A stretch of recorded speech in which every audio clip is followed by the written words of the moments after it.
The Arabian Nights Entertainments by Andrew Lang. Chapter 18. The Third Voyage. After a very short time the pleasant easy life I led made me quite forget the perils of my 2 voyages. Moreover, as I was still in the prime of life, it pleased me better to be up and doing. So once more providing myself with the rarest and choicest merchandise of Baghdad, I conveyed it to Balsora, and set sail with other merchants of my acquaintance for distant lands. We had touched at many ports and made much profit, when one day upon the open sea we were caught by a terrible wind which blew us completely out of our reckoning, and lasting for several days, finally drove us into harbour on a strange island. "I would rather have come to anchor anywhere than here," quoth our captain. "This island and all adjoining it are inhabited by hairy savages who are certain to attack us, and whatever these dwarfs may do we dare not resist, since they will swarm like locusts, and if one of them is killed the rest will fall upon us and speedily make an end of us." These words caused great consternation among all the ship's company, and only too soon we were to find out that the captain spoke truly. There appeared a vast multitude of hideous savages, not more than 2 feet high, and covered with reddish fur. Throwing themselves into the waves, they surrounded our vessel, chattering meanwhile in a language we could not understand, and clutching at ropes and gangways, they swarmed up the ship's side with such speed and agility that they almost seemed to fly. You may imagine the rage and terror that seized us as we watched them, neither daring to hinder them nor able to speak a word to deter them from their purpose, whatever it might be. Of this we were not left long in doubt. Hoisting the sails and cutting the cable of the anchor, they sailed our vessel to an island which lay a little further off, where they drove us ashore. Then taking possession of her they made off to the place from which they had come, leaving us helpless upon a shore avoided with horror by all mariners for a reason which you will soon learn. Turning away from the sea we wandered miserably inland, finding as we went various herbs and fruits which we ate, feeling that we might as well live as long as possible though we had no hope of escape. Presently we saw in the far distance what seemed to us to be a splendid palace, towards which we turned our weary steps, but when we reached it we saw that it was a castle, lofty and strongly built. Pushing back the heavy ebony doors, we entered the courtyard, but upon the threshold of the great hall beyond it we paused, frozen with horror, at the sight which greeted us. On one side lay a huge pile of bones, human bones, and on the other numberless spits for roasting. Overcome with despair we sank trembling to the ground, and lay there without speech or motion. The sun was setting when a loud noise aroused us. The door of the hall was violently burst open, and a horrible giant entered. He was as tall as a palm tree, and perfectly black, and had one eye, which flamed like a burning coal in the middle of his forehead. His teeth were long and sharp, and grinned horribly, while his lower lip hung down upon his chest, and he had ears like elephant's ears, which covered his shoulders, and nails like the claws of some fierce bird. At this terrible sight our senses left us, and we lay like dead men. When at last we came to ourselves, the giant sat examining us attentively with his fearful eye. Presently, when he had looked at us enough, he came towards us, and stretching out his hand took me by the back of the neck, turning me this way and that, but feeling that I was mere skin and bone, he set me down again and went on to the next, whom he treated in the same fashion. At last he came to the captain, and finding him the fattest of us all, he took him up in one hand and stuck him upon a spit, and proceeded to kindle a huge fire at which he presently roasted him. After the giant had supped he lay down to sleep, snoring like the loudest thunder, while we lay shivering with horror the whole night through, and when day broke he awoke and went out, leaving us in the castle. When we believed him to be really gone, we started up bemoaning our horrible fate, until the hall echoed with our despairing cries.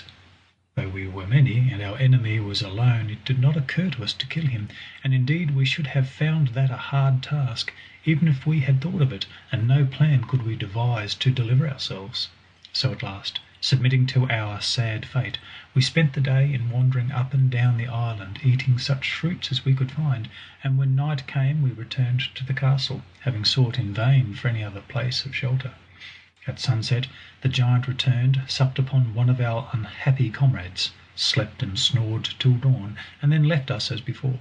Our condition seemed to us so frightful that several of my companions thought it would be better to leap from the cliffs and perish in the waves at once, rather than await so miserable an end. But I had a plan of escape which I now unfolded to them, and which they at once agreed to attempt. "Listen, my brothers," I added. "You know that plenty of driftwood lies along the shore. Let us make several rafts and carry them to a suitable place. If our plot succeeds, we can wait patiently for the chance of some passing ship which would rescue us from this fatal island. If it fails, we must quickly take to our rafts. Frail as they are, we have more chance of saving our lives with them than we have if we remain here." All agreed with me, and we spent the day in building rafts, each capable of carrying 3 persons. At nightfall we returned to the castle, and very soon in came the giant, and one more of our number was sacrificed, but the time of our vengeance was at hand. As soon as he had finished his horrible repast, he lay down to sleep as before, and when we heard him begin to snore, I and 9 of the boldest of my comrades rose softly, and took each a spit, which we made red hot in the fire, and then at a given signal we plunged it with one accord into the giant's eye, completely blinding him. Uttering a terrible cry, he sprang to his feet, clutching in all directions to try to seize one of us. But we had all fled different ways as soon as the deed was done, and thrown ourselves flat upon the ground in corners where he was not likely to touch us with his feet. After a vain search he fumbled about till he found the door, and fled out of it howling frightfully. As for us, when he was gone, we made haste to leave the fatal castle, and, stationing ourselves beside our rafts, we waited to see what would happen. Our idea was that if, when the sun rose, we saw nothing of the giant, and no longer heard his howls, which still came faintly through the darkness, growing more and more distant, we should conclude that he was dead, and that we might safely stay upon the island, and need not risk our lives upon the frail rafts. But alas! Morning light showed us our enemy approaching us, supported on either hand by 2 giants nearly as large and fearful as himself, while a crowd of others followed close upon their heels. Hesitating no longer, we clambered upon our rafts and rowed with all our might out to sea. The giants, seeing their prey escaping them, seized up huge pieces of rock, and wading into the water, hurled them after us with such good aim that all the rafts except the one I was upon were swamped, and their luckless crews drowned, without our being able to do anything to help them. Indeed, I and my 2 companions had all we could do to keep our own raft beyond the reach of the giants, but by dint of hard rowing we at last gained the open sea. Here we were at the mercy of the winds and waves, which tossed us to and fro all that day and night, but the next morning we found ourselves near an island, upon which we gladly landed. There we found delicious fruits, and having satisfied our hunger we presently lay down to rest upon the shore. Suddenly we were aroused by a loud rustling noise, and starting up, saw that it was caused by an immense snake which was gliding towards us over the sand. So swiftly it came that it had seized one of my comrades before he had time to fly, and in spite of his cries and struggles, speedily crushed the life out of him in its mighty coils, and proceeded to swallow him. By this time my other companion and I were running for our lives to some place where we might hope to be safe from this new horror, and seeing a tall tree we climbed up into it, having first provided ourselves with a store of fruit off the surrounding bushes. When night came I fell asleep, but only to be awakened once more by the terrible snake, which after hissing horribly round the tree, at last reared itself up against it, and finding my sleeping comrade, who was perched just below me, it swallowed him also, and crawled away, leaving me half dead with terror. When the sun rose, I crept down from the tree with hardly a hope of escaping the dreadful fate which had overtaken my comrades. But life is sweet, and I determined to do all I could to save myself. All day long I toiled with frantic haste, and collected quantities of dry brushwood, reeds and thorns, which I bound with faggots, and making a circle of them under my tree, I piled them firmly one upon another, until I had a kind of tent in which I crouched like a mouse in a hole when she sees the cat coming. You may imagine what a fearful night I passed, for the snake returned eager to devour me. and glided round and round my frail shelter, seeking an entrance. Every moment I feared that it would succeed in pushing aside some of the faggots, but happily for me they held together, and when it grew light my enemy retired, baffled and hungry, to his den. As for me, I was more dead than alive. Shaking with fright and half suffocated by the poisonous breath of the monster, I came out of my tent and crawled down to the sea, feeling that it would be better to plunge from the cliffs and end my life at once than pass such another night of horror. But to my joy and relief I saw a ship sailing by, and by shouting wildly and waving my turban I managed to attract the attention of her crew. A boat was sent to rescue me, and very soon I found myself on board surrounded by a wondering crowd of sailors and merchants eager to know by what chance I found myself in that desolate island. After I had told my story they regaled me with the choicest food the ship afforded, and the captain, seeing that I was in rags, generously bestowed upon me one of his own coats. After sailing about for some time and touching at many ports, we came at last to the island of Salahat, where sandalwood grows in great abundance. Here we anchored, and as I stood watching the merchants disembarking their goods and preparing to sell or exchange them, the captain came to me and said, "I have here, brother, some merchandise belonging to a passenger of mine who is dead. Will you do me the favour to trade with it, and when I meet with his heirs I shall be able to give them the money, though it will be only just that you shall have a portion for your trouble." I consented gladly, for I did not like standing by idle, whereupon he pointed the bales out to me and sent for the person whose duty it was to keep a list of the goods that were upon the ship. When this man came he asked in what name the merchandise was to be registered. "In the name of Sinbad the sailor," replied the captain.